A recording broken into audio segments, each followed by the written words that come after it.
What's up, YouTube? It's the Action Figure Grader coming back to you with a quick comic video. I have the lights turned down low because it's so hard to show you guys graded comic books because of all the lights. And the glare is terrible. So we're setting the mood with a nice kind of ambient atmosphere of no lights. And I did get back from CGC a couple of books that I had graded, and let's go ahead and dig right into them. The first one is this one. This is Star Wars number 14. This just came out last month in August, and this is the Mike Mayhew Studio Edition with the trade dress. There's also a version without all the wording on there, but this is an homage cover to the original Star Wars number 42. From the original Marvel run with the Boba Fett's first appearance, and it's marked there as Star Wars 42 cover homage. Anyway, I got this one raw or ungraded from KRS Comics, and you know, I had planned, I got it for a friend of mine who said he wanted it, and then he changed his mind and said he didn't want it. So I got it in, and it looked absolutely flawless. So I went ahead and sent it to CGC.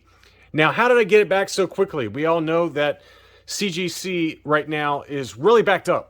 Well, I sent in a large pre-screen, meaning that you can send some comics in to have them pre-screened. I had them all pre-screened for 9.8, and that takes a long time. It takes about 7 months or so, based on the current turnaround times. But there is a workaround that if you send one book as express, you got to pay more for it, but it forces CGC to open up the entire box for what you sent in.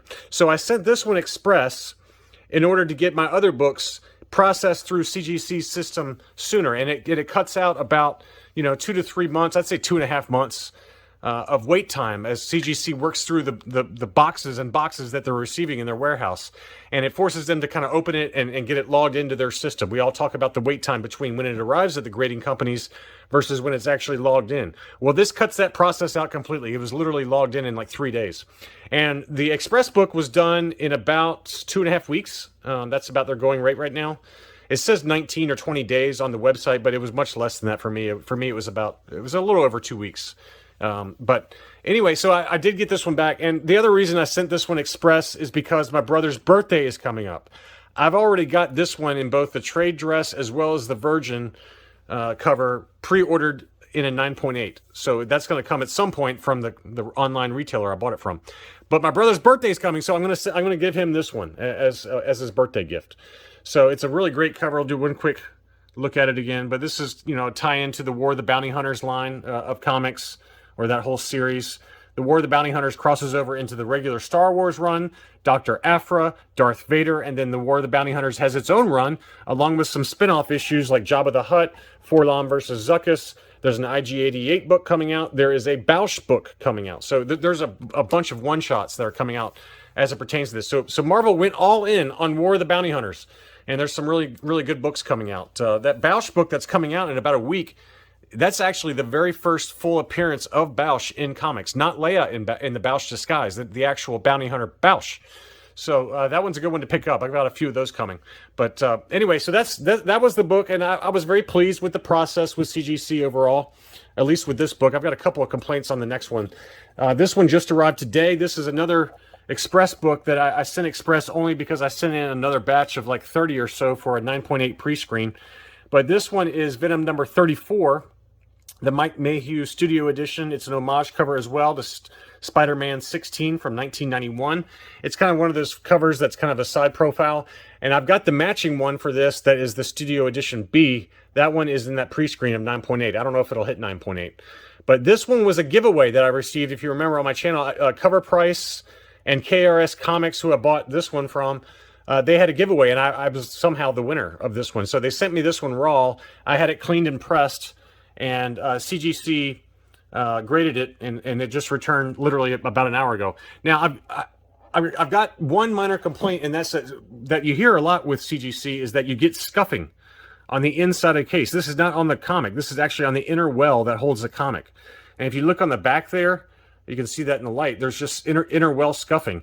And so to me, that's just kind of ridiculous when you're paying for grading, and then they can't even keep the case pristine.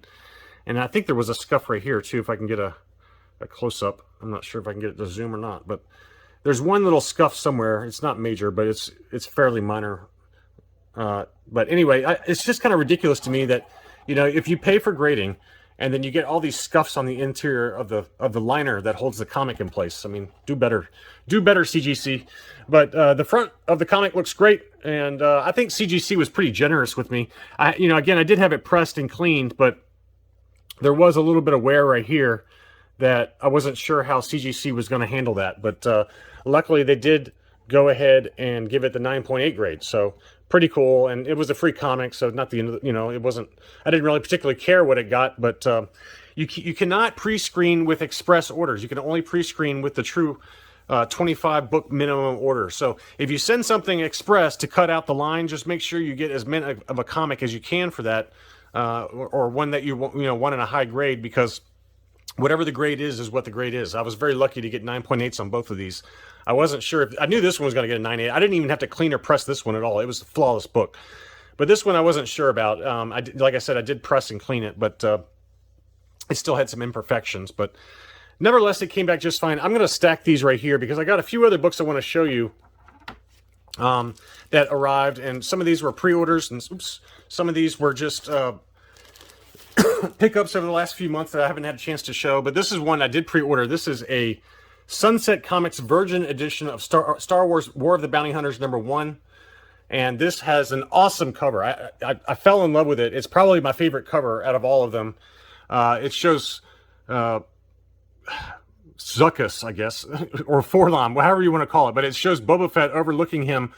And this kind of actually happens in the story where he kind of screws over Zuckuss, and he's kind of looking over him. Now, this is actually an homage, and I'm surprised they didn't put that on the label, but this is an homage from the Laraka variant cover for Darth Vader #3, which is Dr. Aphra's first appearance. If I remember, I will put a little graphic right here showing that Laraka 1 in 25 retail incentive variant of Darth Vader #3. That book is insanely expensive. You're talking about $2,000 or more for that book. So this is a nice alternative. And I think it's awesome. I mean, it's just an absolutely gorgeous cover. I mean, look at those colors. And then I also did get the trade dress version of that. Bear with me while I take them out of the poly bags. Here's the trade dress version, and it's actually got a little bit darker green colors to it.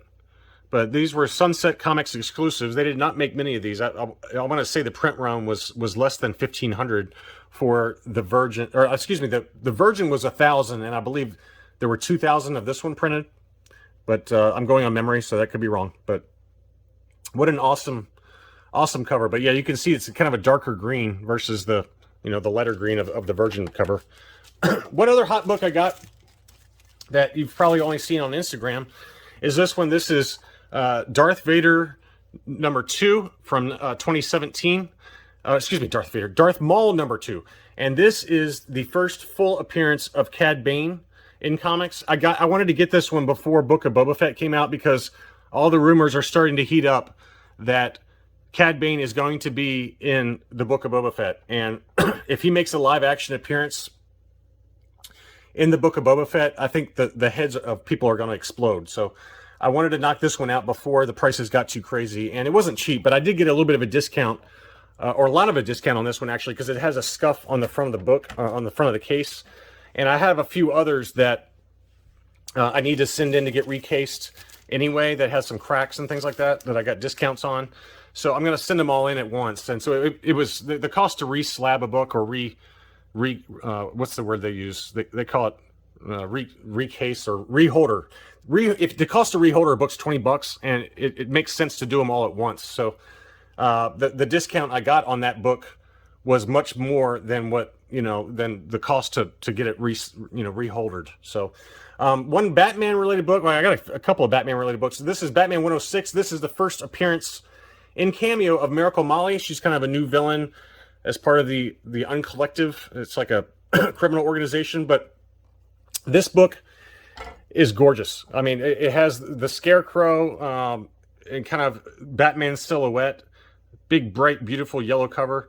James Tynion written book, and he's getting ready to leave the Batman series at the end of this year to kind of go off on his own. So I don't know. I just that book is just so beautiful that I had to get it, and it's not terribly expensive. You can pick it up for maybe $65 to $70, maybe 75. But it's just, look at that Scarecrow interpretation, artistic interpretation. It's just such an awesome, awesome cover. So that's the first appearance of Miracle Molly in Cameo. And then I've got also her first full appearance, which was 2 issues later, which was Batman 108. So this was 2 months later.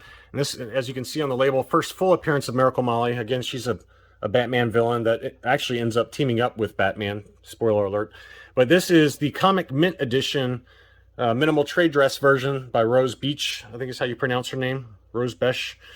But I'm not, I don't know why I bought this, because I actually don't like this cover that much. I feel like there's a lot better Batman 108 cover variants out there, and this is probably, probably one I probably wouldn't buy now. I might sell it or something and get one of the other covers that I like better. But nevertheless, it's what I got. So a couple of other ones I got that just over time here that I've picked up. I've had them for a little bit now, but this is Amazing Spider-Man 539 from 2007. This is Spider-Man's return of the black costume, also a Kingpin appearance, and Aunt May in a coma. And I in general, I'm not a big fan of painted covers, kind of, this kind of painted look, but this is an all black cover, very difficult to get, nice and clean raw. So I figured I'd just get it. I get this one already graded, and it's, it's kind of a minor key with having his return to the black costume. Obviously, his first full appearance in the black costume is very expensive, probably one I'll never get, but this is a nice alternative, and it's a pretty nice cover. It's got the black is very striking, and I would think it'd be pretty hard to get that in a 9/8 myself. One other one that is sealed up. Bear with me while I open it. I do have a few Something is Killing the Children. The only one that's arrived so far is this one. This one is Something is Killing the Children number 16 from Boom Studios. This is the Frankie's Comics foil edition. This is the beginning of the origin of Erica Slaughter, who's the main protagonist. And that series is going to be complete fire once it hits Netflix. It's just a matter of time. And if you have not read this series, I've read the first 4 or 5 books, and it's just absolutely awesome writing. Another James Tynion written story, and everything he touches seems to turn to gold. But this is a foil cover. You can see how reflective it is. And Jae-Hyung Lee, I hope I'm pronouncing the name correctly, just absolutely killed it with this cover. It's very difficult to film because of all the reflective foil. But what an awesome cover. And I saw this one and I had to get it. It was just one of those must-buys. I got a pretty good deal on it. It was in an auction. I got it for about 90 bucks, and they do sell for quite a bit more than that sometimes. So very happy with that. I think I do have 2 other issue 16 cover variants. One of them is my brother's got a hold of right now. And I think I've got another one pre-ordered, the 1 in 25 retail incentive version. So I got a few Something is Killing the Children just because I really like this series, and I think it's going to be an awesome Netflix series whenever it does happen in a year or 2 or 3. That's all I really had. I hope you enjoyed looking at some of these recent pickups I've had. Let me know if you have any questions, and thanks again for watching.